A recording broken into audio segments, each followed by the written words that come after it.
Hello बच्चों, तो आज शुरू करने जा रहे हैं विद्युत आवेश एवं क्षेत्र का नया लेक्चर। और इस लेक्चर में हम पढ़ेंगे विद्युत क्षेत्र। और विद्युत क्षेत्र आखिर होगा क्या, कैसे कैसे बनता है, क्या बनता है, क्या नहीं बनता है, इसके बारे में हम डिटेल में पढ़ेंगे। तो विद्युत क्षेत्र क्या होगा कि कोई अगर आवेश कहीं रखा हुआ है तो अपने चारों ओर एक फील्ड बना लेगा, यानी कि एक क्षेत्र बना लेगा, जिस क्षेत्र में क्या होगा कि कोई अगर दूसरा आवेश लेकर के आए तो उसे क्या करेगा, या तो रिपल करेगा या अट्रैक्ट करेगा। यानी कि क्या होगा, विद्युत क्षेत्र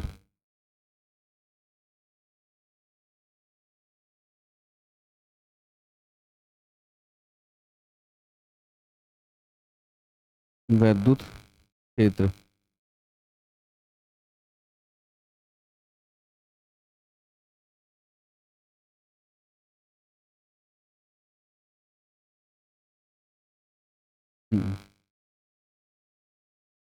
विद्युत क्षेत्र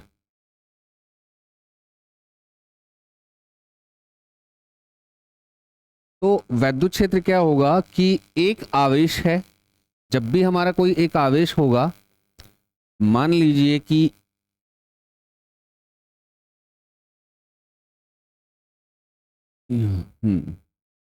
और इधर कहाँ तक है ये,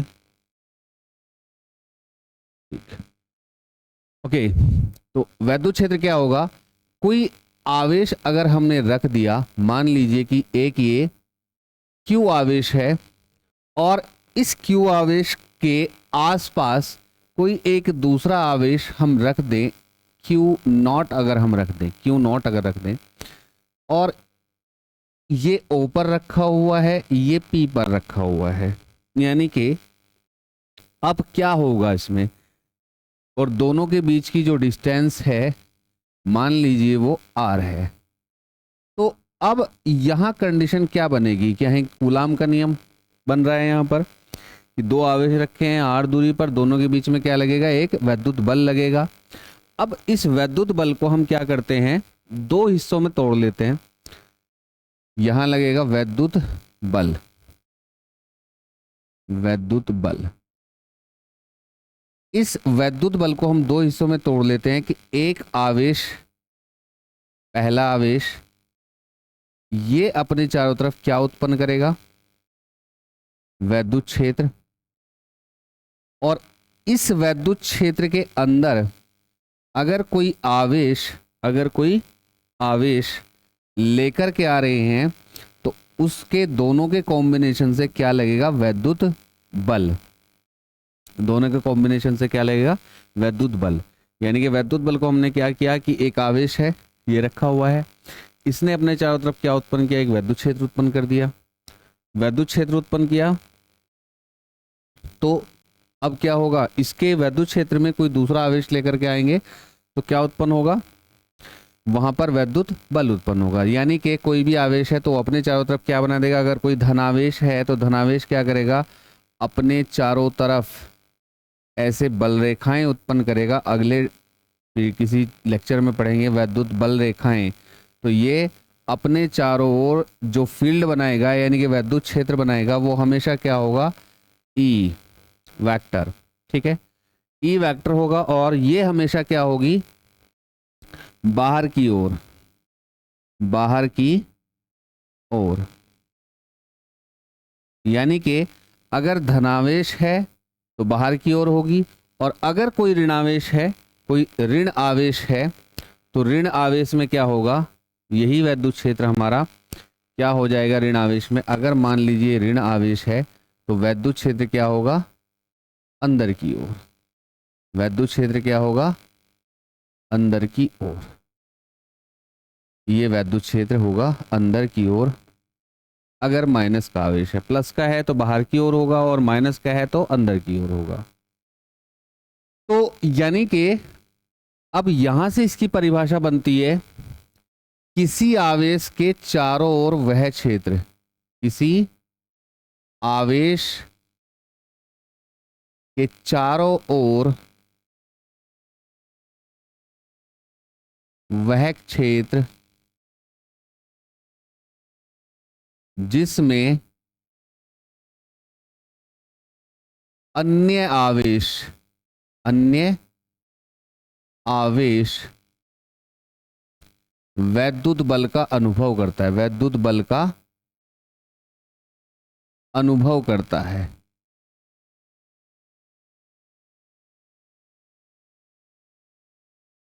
यानी कि वैद्युत क्षेत्र क्या होगा, किसी भी आवेश के चारों ओर का एक क्षेत्र बनेगा जिसमें कोई दूसरा आवेश लेकर के आए, और वो आवेश क्या करेगा, या तो आकर्षण या प्रतिकर्षण बल, यानी कि स्थिर वैद्युत बल का अनुभव अगर करता है तो इसका मतलब उसके चारों ओर क्या होगा, इस आवेश के चारों ओर वैद्युत क्षेत्र होगा।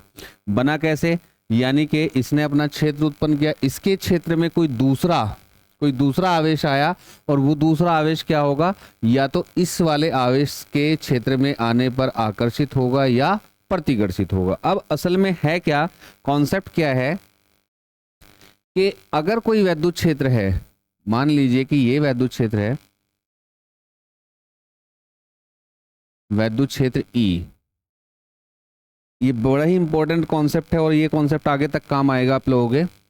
और इसमें हमने कोई धन आवेश Q रखा हुआ है, तो इस पर एक बल लगेगा F, इस पर क्या लगेगा, एक बल लगेगा F, किस दिशा में, वैद्युत क्षेत्र की दिशा में। और कितना लगेगा, ये लगेगा QE, कितना बल लगेगा, F बराबर QE, ये बल लगा यहां पर, F बराबर QE, इस पर बल लगेगा।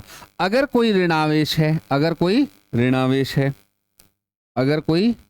ऋणावेश है तो उस पर बल लगेगा वैद्युत क्षेत्र की विपरीत दिशा में, और कितना लगेगा, Q इंटू E, वैद्युत क्षेत्र की विपरीत दिशा में।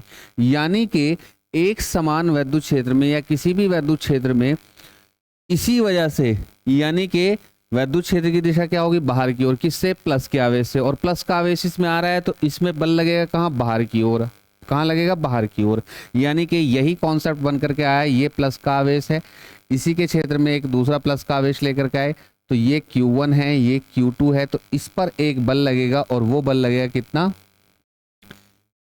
के, ये बल लगा इस पे, कितना बल लगेगा इस पर, F21, यानी कि 2 पर एक बल लगेगा, किसके द्वारा, 1 के द्वारा।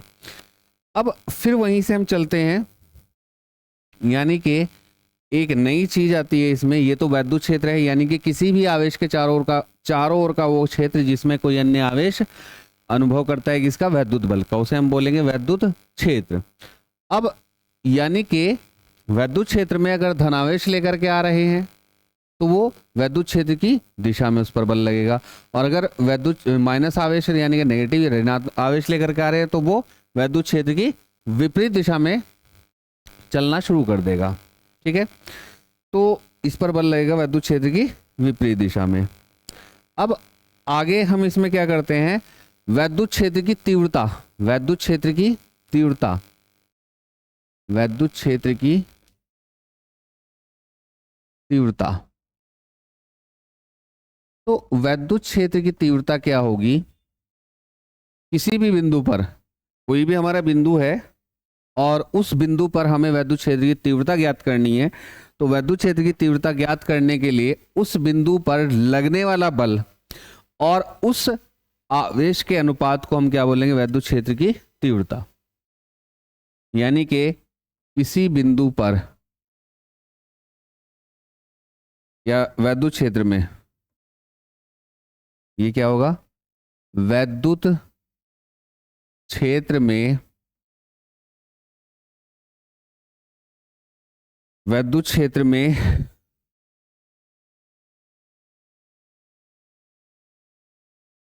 किसी बिंदु पर, किसी बिंदु पर वैद्युत क्षेत्र की तीव्रता, की तीव्रता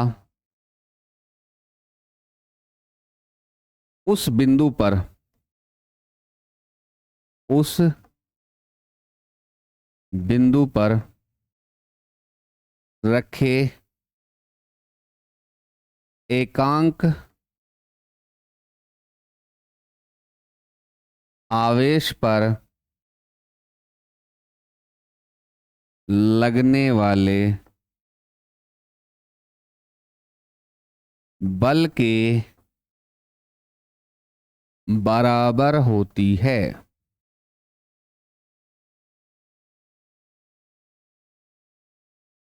यानी कि वैद्युत क्षेत्र की तीव्रता क्या होगी, किसी वैद्युत क्षेत्र में और किसी बिंदु पर, कोई भी वैद्युत क्षेत्र है, वैद्युत क्षेत्र में किसी बिंदु पर वैद्युत क्षेत्र की तीव्रता उस बिंदु पर रखे एकांक आवेश, एकांक यानी कि एक कूलाम आवेश पर लगने वाले बल के बराबर। यानी कि कहने का मतलब क्या है कि E बराबर किसके होगा, F अपॉन Q। और अगर यहां से Q नॉट एक आ जाए तो E बराबर किसके होगा, ये आ जाएगा F के। ठीक है, यानी कि यहां से हमारा जो फॉर्मूला इससे पहले हमने बनाया था, ये फॉर्मूला, इस फॉर्मूले को फिर से लेकर के चलेंगे एक बार, बाद में करेंगे इसे। तो यानी कि फॉर्मूला क्या है हमारा, F बराबर Q नॉट E, F बराबर Q नॉट E, F बराबर Q नॉट E आ गया। अब यहां से E बराबर क्या बनेगा, F upon Q not, F upon Q not. और अगर Q नॉट हमारा एक कूलाम आ जाए, यानी कि ये आवेश एक कूलाम हो, तो F बराबर कितना हो जाएगा, ये F के। यानी कि ये आ गया हमारा कॉन्सेप्ट। अब स्पेशल केस क्या है इसमें, एक तो अब वैद्युत क्षेत्र या वैद्युत क्षेत्र की तीव्रता के बारे में हम पढ़ लेते हैं। E क्या है, एक वेक्टर यानी कि सदिश राशि, यानी कि सदिश राशि है। मात्रक क्या होगा इसका, वैद्युत क्षेत्र का मात्रक हम कहां से बनाएंगे, यहां इस फॉर्मूले से देखिए, बल बटे आवेश। तो बल का मात्रक यानी कि मात्रक किसका, E का मात्रक हमारा क्या होगा, बल का मात्रक क्या है, न्यूटन, और आवेश का मात्रक है कूलाम, न्यूटन प्रति कूलाम। उसके बाद इसकी विमा कितनी होगी, बल की विमा है mlt-2, ml-t-2, और नीचे है 80, तो -3 a-1, ये आ जाएगी इसकी विमा। mlt-3 a-1 इसकी विमा आ जाएगी। अब आगे हमें चलना है और इसमें हमें क्या करना है, एकल बिंदु आवेश के कारण, एकल बिंदु आवेश के कारण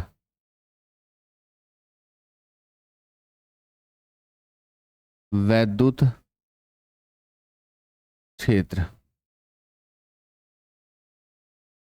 तो एकल बिंदु आवेश के कारण वैद्युत क्षेत्र हमको समझना है।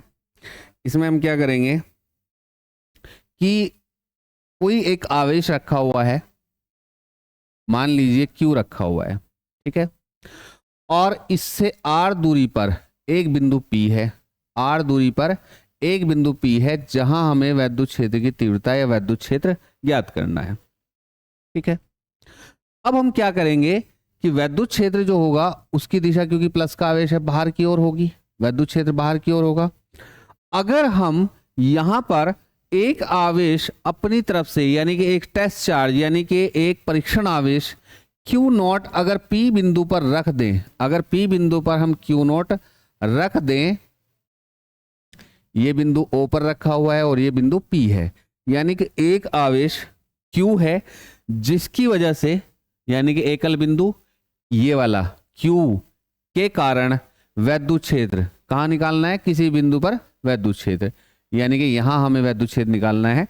निकालेंगे कैसे, वैद्युत क्षेत्र हमें नहीं पता है ऐसे डायरेक्ट, तो हम क्या करेंगे, जहां बिंदु P पे हमें वैद्युत क्षेत्र कैलकुलेट करना है, निकालना है, वहां पर हम एक छोटा सा आवेश Q नॉट रख देंगे। Q नॉट यानी कि परीक्षण आवेश। परीक्षण आवेश क्या होगा, बहुत छोटा सा आवेश होगा। अब क्योंकि इसके वैद्युत क्षेत्र में ये आवेश आया, तो इस पर क्या होगा, एक बल लगेगा F, किससे लग रहा है, क्यू नॉट, यानी कि O से P की ओर, O से P की तरफ एक बल लग रहा है FOP, ये बल लगेगा और इसे बाहर धकेलने की कोशिश करेगा। इसने वैद्युत क्षेत्र उत्पन्न किया है। अब सवाल ये बनता है कि क्या क्यू नोट अपना वैद्युत क्षेत्र उत्पन्न नहीं करेगा? तो क्यू नोट वैद्युत क्षेत्र उत्पन्न नहीं करता है, वैद्युत क्षेत्र उत्पन्न नहीं करता है। क्यों नहीं करता है? उत्पन्न नहीं करता है, उत्पन्न नहीं करता। क्यों नहीं करता? क्योंकि इसका परिमाण नगण्य है, नगण्य, नेग्लिजिबल, इसका परिमाण नगण्य है, यानी कि क्यू नॉट अप्रोक्सीमेट या टेंड्स टू 0, ये कितना होगा, टेंड्स टू 0, ये 0 के बराबर होगा, क्यू नोट जो होगा 0 के बराबर। अब हम यहां से क्या करेंगे, दोनों के बीच में कूलाम का नियम लगा देंगे, और कूलाम का नियम जब यहां लगेगा तो कूलाम का नियम क्या है, यानी कि एक बल निकलेगा F बराबर K Q not upon R², ये बल है। और अभी थोड़ी देर पहले हमने वैद्युत क्षेत्र की तीव्रता का एक फॉर्मूला पढ़ा था, और वैद्युत क्षेत्र की तीव्रता का फॉर्मूला था वैद्युत क्षेत्र या वैद्युत क्षेत्र की तीव्रता, वैद्युत क्षेत्र, इसकी परिभाषा वैद्युत क्षेत्र की तीव्रता की परिभाषा से E बराबर F/Q नॉट, F/Q नॉट, यानी कि, या ऐसे भी कर सकते हैं, QE बराबर QE बराबर FK। और क्योंकि कहाँ किस पे निकालना था, Q नॉट रखा हुआ है इस वैद्युत क्षेत्र में, तो ये क्या बनेगा हमारा, Q नॉट E, क्या बनेगा, Q नॉट E, क्योंकि बल किस पर लगा है, Q नॉट पर, और कितना लगा है, Q नॉट E, किसने लगाया है, Q आवेश ने, तो ये आ गया बल Q नॉट E बराबर FK, और यहां से Q नॉट E, F की वैल्यू है K, Q not upon R², Q not से Q नॉट कैंसिल, और E बराबर कितना आ गया, K Q अपॉन R², ये आ जाएगा। और यही वो है जिसका मात्रक क्या होगा, न्यूटन प्रति कूलाम, और हमेशा इसकी जो दिशा होगी वैद्युत क्षेत्र की, वो होगी पॉजिटिव आवेश से बाहर की ओर और नेगेटिव आवेश से अंदर की ओर, अंदर की ओर, अंदर की ओर होगी। यानी कि अगर पॉजिटिव चार्ज है तो उसे बाहर की ओर, उसे बाहर की तरफ धकेलने की कोशिश करेगा, और नेगेटिव चार्ज को अपने अंदर की तरफ। तो ये होगा इसका एकल बिंदु आवेश के कारण वैद्युत क्षेत्र का फॉर्मूला, यानी कि E बराबर K Q/R²। अब कहीं कहीं पे किसी बुक में इस K का भी मान रख रखा है, E बराबर 1/4πε0 और Q/R²। ये किस में है, निर्वात में, ये किस में है, निर्वात में।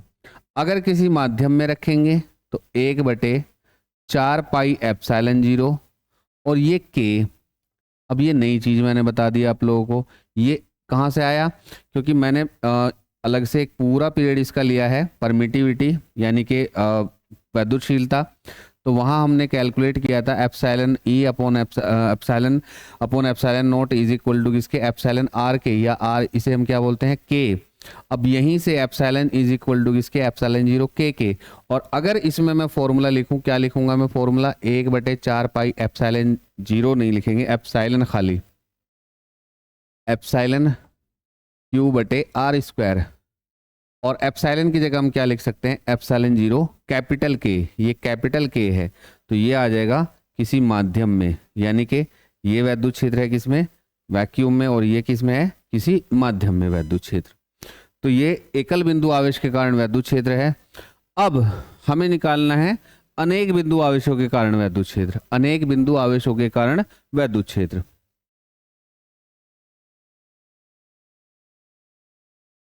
तो अनेक बिंदु आवेशों के कारण वैद्युत क्षेत्र, यानी कि यहां पर अध्यारोपण का सिद्धांत ही लगेगा। और वो अध्यारोपण का सिद्धांत क्या है, इसे हम बल में भी पढ़ चुके थे कि किसी बिंदु पर उत्पन्न परिणामी वैद्युत क्षेत्र, किसी बिंदु पर उत्पन्न परिणामी वैद्युत क्षेत्र अलग अलग आवेशों द्वारा उत्पन्न वैद्युत क्षेत्र के सदिश योग के बराबर होता है। मान लीजिए कि ये एक बिंदु P है, यहां इसके आसपास एक आवेश Q1 रखा है, एक आवेश Q2 रखा है, एक आवेश Q3 रखा है, और इससे भी ज्यादा Qn तक है ये। तो इनके कारण क्या होगा, इसका वेक्टर ये R1 है, इसकी दूरी ये R2 है, इसकी दूरी ये R3 है। अच्छा हाँ, इसमें हम वेक्टर रूप भी लिख लेंगे। वेक्टर रूप में क्या करेंगे, वेक्टर रूप में ज़्यादा कुछ खास हमें करना नहीं है, वही वेक्टर रूप में हमें करना है जो पहले हमने किया था। यानी कि अगर इसका वेक्टर रूप आप लोगों को लिखना है तो क्या करेंगे, यहाँ पर वही सेम कहानी, यानी कि वेक्टर R और वेक्टर R की पावर 3 मोड में, वेक्टर R की पावर 3, ये आ जाएगा इसका सदिश रूप। तो अब ये आवेश हैं, इनके कारण हमें बिंदु P पर वैद्युत क्षेत्र निकालना है। तो इसके कारण वैद्युत क्षेत्र उत्पन्न हुआ E1 क्योंकि प्लस का है, इसके कारण वैद्युत क्षेत्र हुआ E2, और इस तीसरे के कारण वैद्युत क्षेत्र हुआ E3। और अगर कोई और आवेश है, मान लीजिए यहाँ Qn है, इसके कारण इस बिंदु पर जो वैद्युत क्षेत्र उत्पन्न होगा वो कितना होगा, En। तो क्या कहता है इसमें अध्यारोपण का सिद्धांत, कि किसी भी बिंदु P पर, यानी कि बिंदु क्या है हमारा, P बिंदु है, बिंदु क्या है P, बिंदु P पर उत्पन्न परिणामी वैद्युत क्षेत्र किसके बराबर होगा, जितने भी आवेश हैं उन अलग अलग आवेशों द्वारा उस बिंदु पर उत्पन्न वैद्युत क्षेत्र के सदिश योग के बराबर। यानी कि P पर जो उत्पन्न, किसी बिंदु पर, किसी बिंदु पर उत्पन्न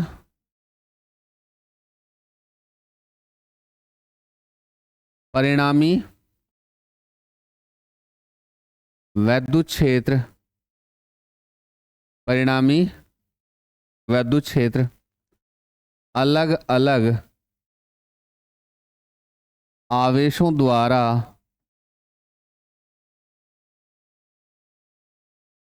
उत्पन्न वैद्युत क्षेत्रों के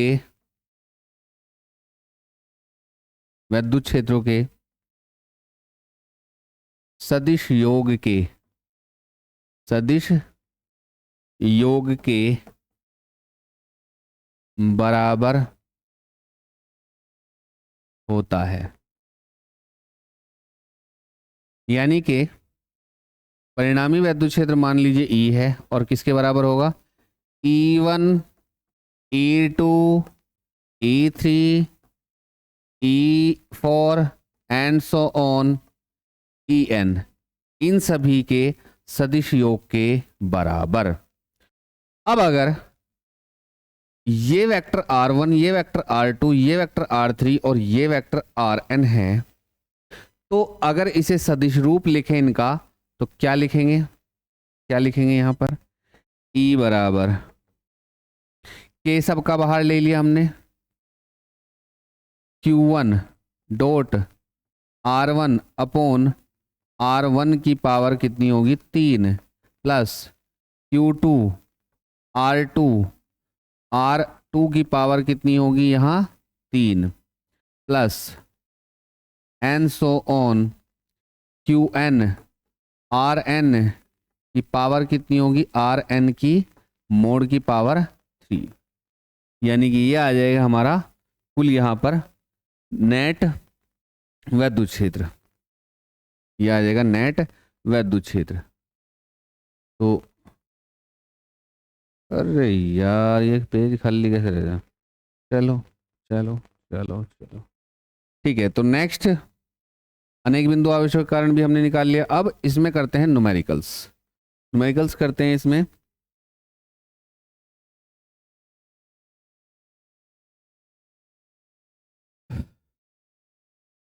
हम्म 2 माइक्रोकूलम, बड़ा आसान सा न्यूमेरिकल, वहीं से स्टार्ट करते हैं। 2 माइक्रोकूलम आवेश से 5 सेंटीमीटर दूरी पर वैद्युत क्षेत्र का परिमाण, वैद्युत क्षेत्र का परिमाण ज्ञात कीजिए, ज्ञात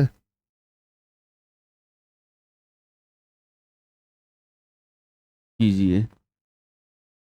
और ठीक है, तो दिया हुआ क्या है, हमें Q का मान दे रखा है, ये क्या दे रखा है, R का मान दे रखा है। दो ही चीज हमें चाहिए, अगर हमें वैद्युत क्षेत्र कैलकुलेट करना है तो हमें दो ही चीजें चाहिए, और वो दो चीजें क्या क्या हैं, E बराबर के Q अपॉन आर स्क्वायर, यानी K की वैल्यू तो आप लोगों को पहले से ही पता है, बहुत सारे न्यूमेरिकल हम करते आ रहे हैं। कितनी वैल्यू है, 9 गुना 10 की पावर 9।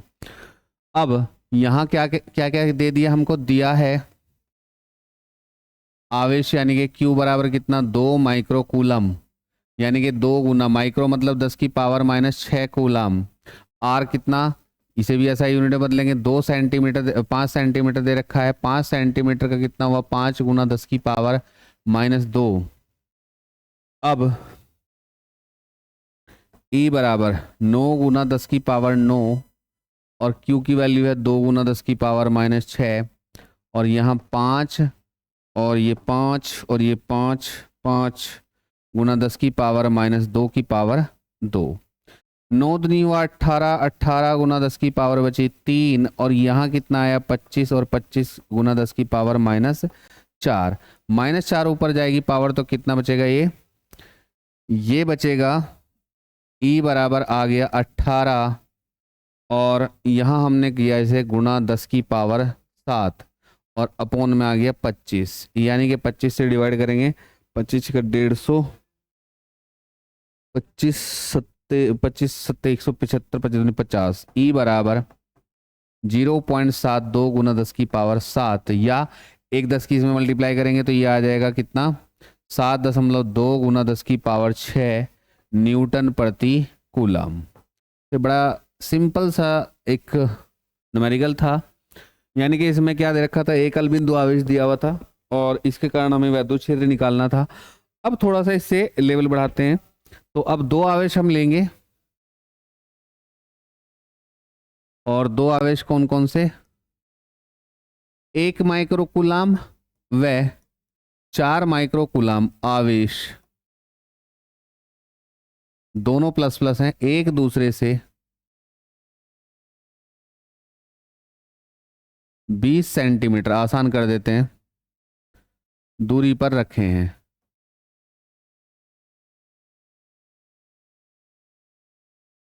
इन्हें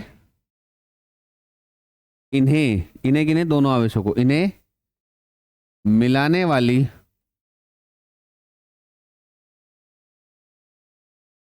रेखा के मध्य बिंदु पर,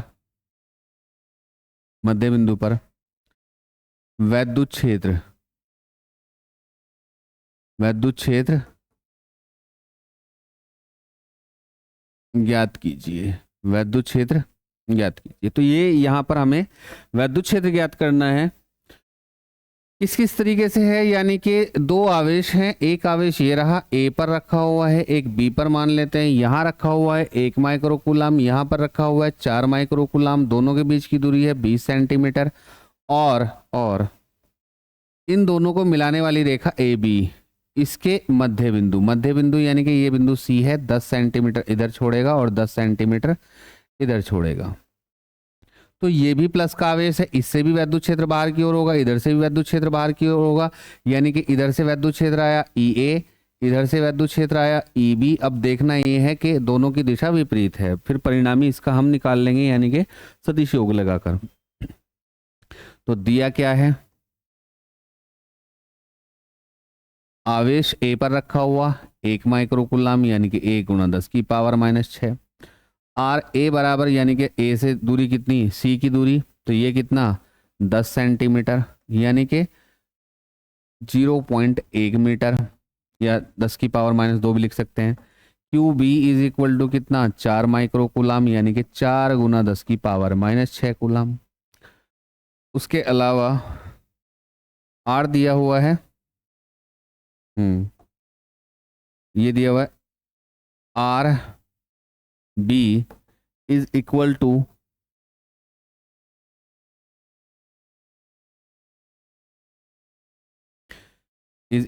कितना दिया हुआ है, आर बी दिया हुआ है यहाँ पर, ये भी 10 सेंटीमीटर यानी कि 0.1 मीटर।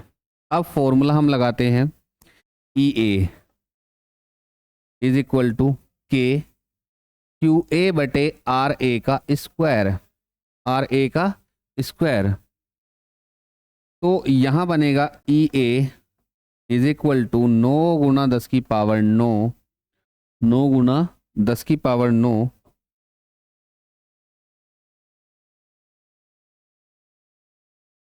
9 × 10 की पावर 9 और क्यू ए का वैल्यू कितना है 1 × 10 की पावर -6 अपॉन नीचे डिस्टेंस कितनी 0.1 का स्क्वायर, यानी कि ई ए इज इक्वल टू 9 × 10 की पावर -3 नहीं प्लस की 3 अपॉन में 0.01, पॉइंट हटाएंगे तो 100 की मल्टीप्लाई कर दी और ये आ गया कितना, ये आ जाएगा ई ए की वैल्यू होगी हमारी, मैं क्या बदतमीजी है,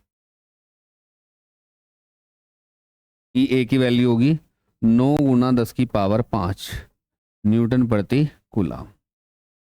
अब कैलकुलेट करेंगे ई बी की value, E B is equal to similarly 9 × 10⁻9 into 4 × 10⁻⁻6 और अपॉन 0.1 का होल स्क्वायर, यानी कि 9 चौक 36। E B is equal to कितना होगा 36 × 10 की पावर कितनी आ जाएगी, वही 5 न्यूटन प्रति कूलम। अगर इनका परिणामी हम निकालें, ई बराबर किसके होगा ई ए प्लस ई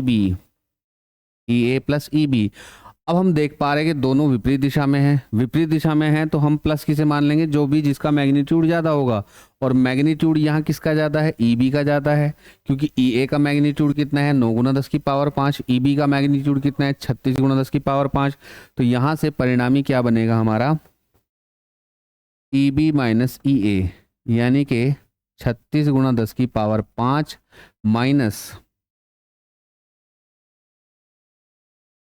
माइनस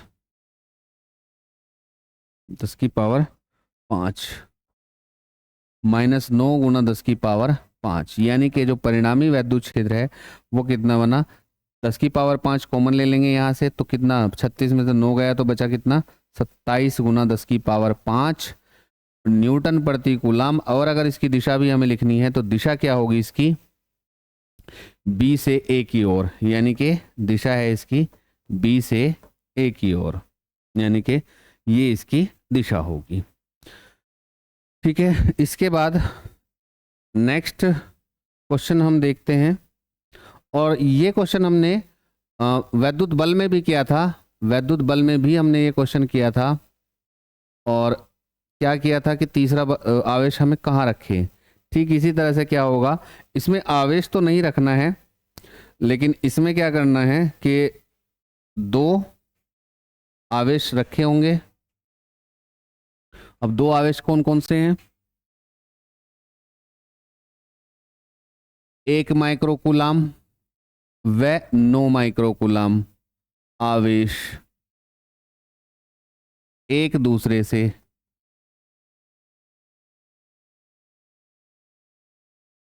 4 3 4 एक दूसरे से 12 सेंटीमीटर दूरी पर रखे हैं।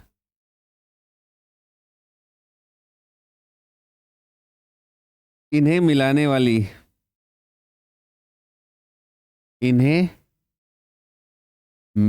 वाली रेखा के किस बिंदु पर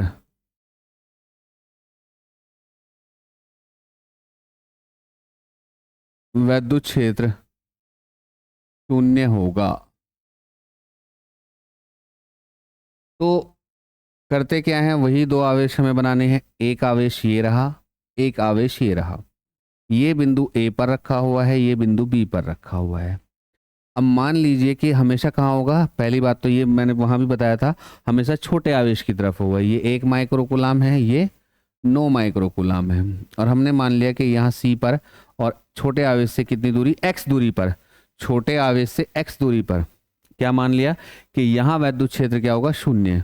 अब क्योंकि ये प्लस का है तो आवेश कहाँ, ये विद्युत क्षेत्र कहाँ होगा, इस दिशा में, यानी कि ये होगा ई ए। बी से लगने वाला क्या होगा, ये होगा ई बी। दोनों एक दूसरे के विपरीत दिशा में हैं, और विपरीत दिशा में है क्योंकि हमने यहाँ पे शून्य माना है, तो दोनों क्या होंगे, परिमाण में बराबर, दिशा में विपरीत और परिमाण में बराबर। तो यहाँ से डिस्टेंस कितनी बचेगी, एक दूसरे से 12 सेंटीमीटर। तो 12 सेंटीमीटर पर रखे थे तो ये कितनी बचेगी, 12 minus x, 12 minus x, 12 minus x, तो ये इतना बचा हुआ है। अब यहां से यानी कि ई ए और ई जो था ये क्या बनेगा, ई परिणामी is equal to E A plus E B, और that should be equal to 0, यानी कि किस बिंदु पर विद्युत क्षेत्र शून्य होगा, यानी कि दोनों का परिमाण किसके बराबर होगा, दोनों का सदिश योग 0 के बराबर। अब क्योंकि ई का मान तो 0 आ गया, ई ए प्लस ई बी के मान हमें नहीं पता, आप निकालने हैं, और ई ए और ई बी दोनों परिमाण में बराबर हैं और दिशा में विपरीत है क्योंकि यहाँ पे मान लिया गया। तो यहाँ हम करेंगे कि E B minus E A is equal to E, और ई कितना है, परिणामी हमारा 0। तो यहाँ से आ गया E B is equal to E A. E B कितना बनेगा, यानी कि ई बी हमें निकालना है ये वाला, इसके कारण। तो यहाँ से ई बी निकालने के लिए हम क्या करेंगे, के, और आवेश कितना है 9।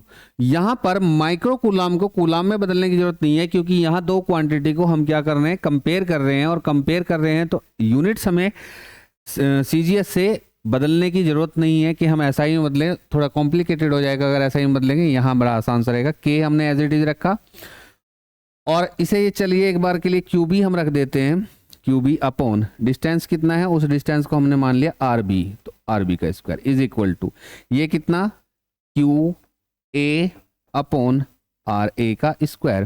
के से तो के कैंसिल हो ही जाएगा, यहां पर कितना आया, क्यू बी की वैल्यू है 9 अपॉन क्यू बी की वैल्यू है 9 अपॉन आर बी की जो वैल्यू है वो कितनी है, 12 माइनस एक्स का whole square is equal to 1, और ये कितना है, आर ए की वैल्यू कितनी है, एक्स का स्क्वायर। अब हम करते क्या है, यहाँ पर हमें क्रॉस मल्टीप्लाई नहीं करनी है, क्रॉस मल्टीप्लाई करके बड़ा कॉम्प्लिकेटेड सा हो जाएगा। यहाँ पर हमें करना क्या है, हम यहाँ पर करेंगे कि वर्गमूल ले लें दोनों ओर का, गुलाम के नियम में पढ़ाया था ये, वर्गमूल हम यहाँ पर लेंगे तो कितना बनेगा, 3/12 माइनस एक्स बराबर 1/x। प्लस माइनस लेने की जरूरत नहीं है क्योंकि इन दोनों के बीच में ही ये बिंदु आएगा, हमने बिल्कुल सही माना हुआ है। और एक खास बात यहां क्या है, सजातीय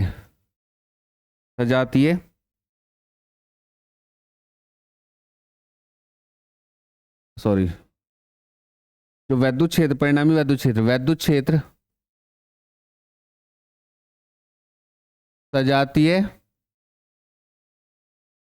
आवेशों के बीच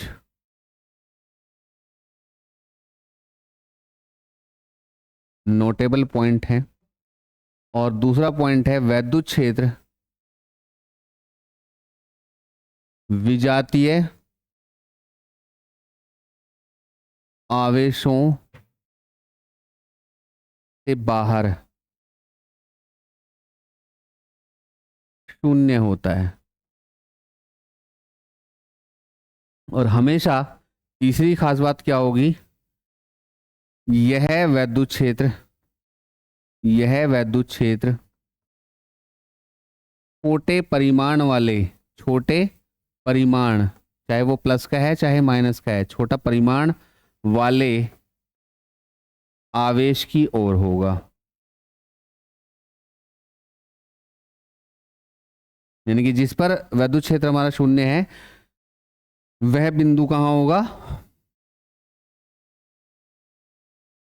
वो बिंदु हमेशा छोटे आवेश की तरफ, सदैव छोटे परिमाण वाले आवेश की ओर होता है। तो यहां से वर्गमूल लिया, ये आ गया, क्रॉस मल्टीप्लाई करेंगे, क्रॉस मल्टीप्लाई करिए तो कितना आ गया 3x इज इक्वल टू कितना 12 माइनस एक्स, एक्स को इधर लेकर के आएंगे तो बनेगा 4x, इस x को उठाकर इधर ले आए 4x इज इक्वल टू 12 और x इज इक्वल टू कितना 3 सेंटीमीटर। यानी कि छोटे वाले आवेश से कितनी दूरी पर, 3 सेंटीमीटर की दूरी पर वैद्युत क्षेत्र क्या होगा, शून्य। ये वैद्युत क्षेत्र क्या होगा, यहाँ पर शून्य होगा। और टाइम हो गया, एक क्वेश्चन और, लास्ट क्वेश्चन एक और लेते हैं, अब की बार माइनस का एक क्वेश्चन ले लेते हैं, फिर उसके बाद कल फिर से इसी के न्यूमेरिकल्स हम करेंगे बहुत सारे। और माइनस का क्या आवेश है कि दो आवेश हैं, दो आवेश, -4 माइक्रोकूलाम व 16 माइक्रोकूलाम एक दूसरे से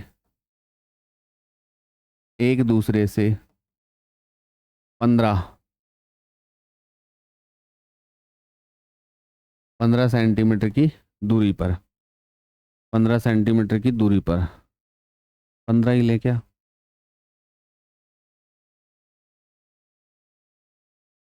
15 चल बाद में देख लेंगे यार। ये 4 बनेगा, ये प्लस होगा 2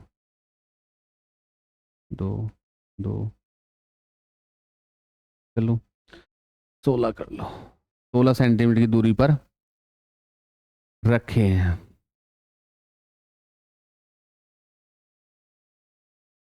इन्हें मिलाने वाली रेखा के किस बिंदु पर वैद्युत क्षेत्र शून्य होगा। तो अब की बार एक प्लस का आवेश है, एक माइनस का आवेश है, -4 माइक्रोकूलाम और एक है 16 माइक्रोकूलाम। एक ए पर रखा हुआ है, एक बी पर रखा हुआ है, दोनों के बीच की दूरी है 16 सेंटीमीटर।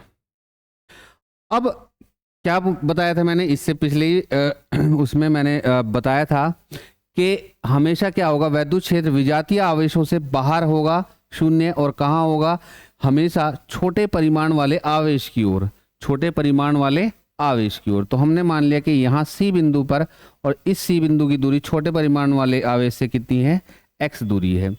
इस सी बिंदु पर क्या होगी, वैद्युत क्षेत्र की तीव्रता शून्य। अब क्योंकि माइनस का आवेश है तो माइनस के आवेश से जो वैद्युत क्षेत्र होगा वो कहाँ जाएगा, अंदर की ओर, यानी कि EA। और इससे जो वैद्युत क्षेत्र होगा वो कहाँ जाएगा, यानी कि इस तरफ, ये आएगा EB। तो EA और EB यहां भी हमें क्या करनी है, दोनों इक्वल करने हैं, EA और EB। तो EA is equal to EB और EA की वैल्यू QA अपॉन RA का square is equal to QB upon RB का स्क्वायर।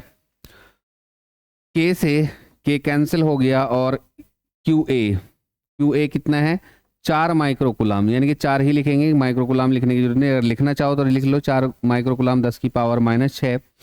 RA की वैल्यू कितनी है, x है तो x का स्क्वायर होगा, इज इक्वल टू RB की वैल्यू C से कितनी है, ये है 16 माइक्रोकूलाम, यानी 16 गुना 10 की पावर -6 और बटे में कितना आ जाएगा 16 प्लस x की पावर 2।